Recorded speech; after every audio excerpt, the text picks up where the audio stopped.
There is a reason why the Japanese Navy decided to create the colossal Musashi. The production and industrial potential of Japan fell far behind that of the United States, and they understood well that they had no chance of winning a naval arms race going face-to-face with their rivals. To compensate for this gap, Japan sought a venturous plan to compensate lack of quantity with quality. Their plan was to develop superior technology, to construct a battleship wielding guns with a caliber of 46 centimeters, a size never before seen in history.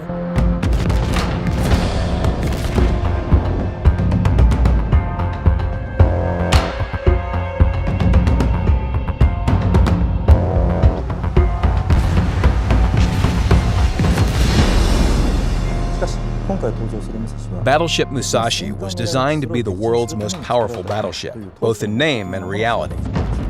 The 46-centimeter gun mounted on the Musashi was nothing short of that in both firepower and range. Ironically, the Japanese Navy's dream of naval superiority through powerful battleships was shattered by none other than themselves.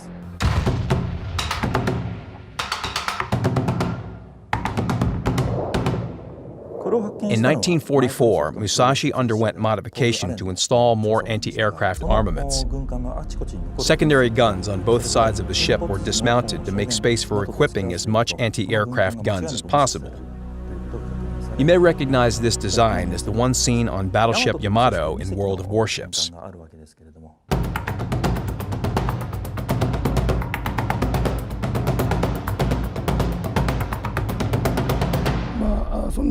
I joined the Navy back in 1942.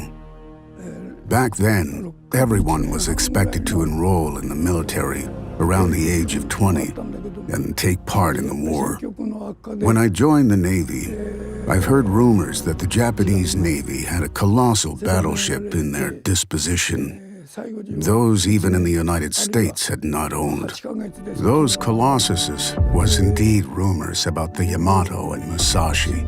I was the only one of the graduates to be designated to the Musashi.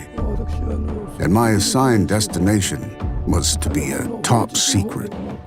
I was forbidden to inform any of my colleagues, nor my families. I've kept my silence and boarded my transport on Yokosuka to sail to the Truck Island.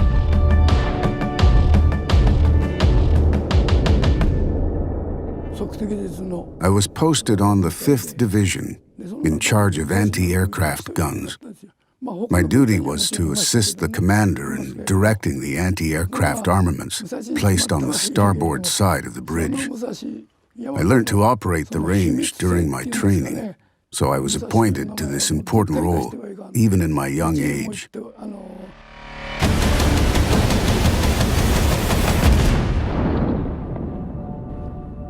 In the Battle of Leyte Gulf, my assigned post was the second best place to scan the entire ship, besides the command post.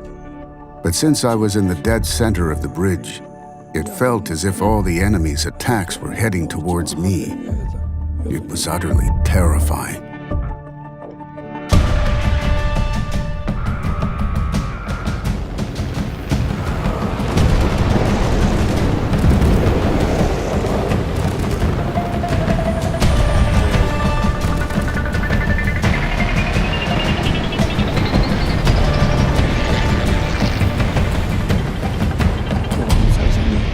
During the enemy aerial attack in the Sibuyan Sea, a bomb struck near the bridge and damaged the gun control device. Shortly after, a torpedo struck near the starboard side, right under my nose. I would assume this damage also cut off the auxiliary signal circuits. As a result, not a single command could be relayed to the anti-aircraft guns, where they had to be manually controlled individually.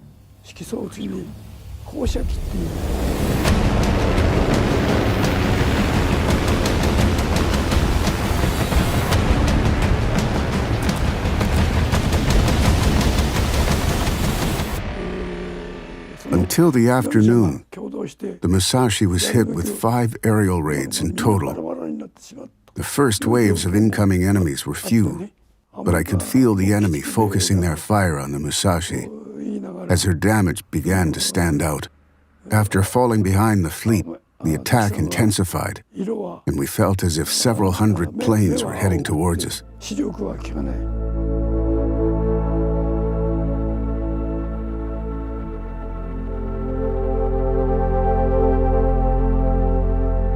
After being hit with the fifth raid, Musashi's portside bow was dipping in and out towards the water. The slope gradually became steeper, and stern side of the ship was starting to rise. We have tried to compensate the tip by latching off the port side anchor. No matter how hard we tried, the slant was getting worse. By night, all crew on board were ordered to assemble above deck, which meant we were going to prepare for evacuation. By this time, many survivors climbed out from inside the hull and gathered on the deck. They were shocked to see the Musashi's deck riddled with holes and the bridge in ruins. Majority of the crews on board had no way of knowing the Musashi's condition.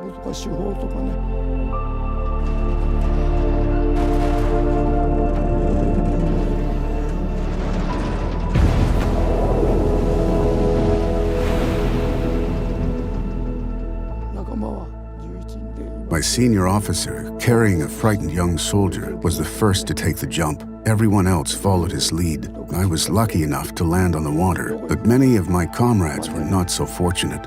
I've heard many were torn with the sharp edges of the shell holes. Later, I was rescued by the destroyer of Hamikaze's cutter boat. I have later learned that out of the 11 men in my squad, 9 survived. My senior officer and the young soldier with him were deemed missing in action. 行けばすぐもう秘密が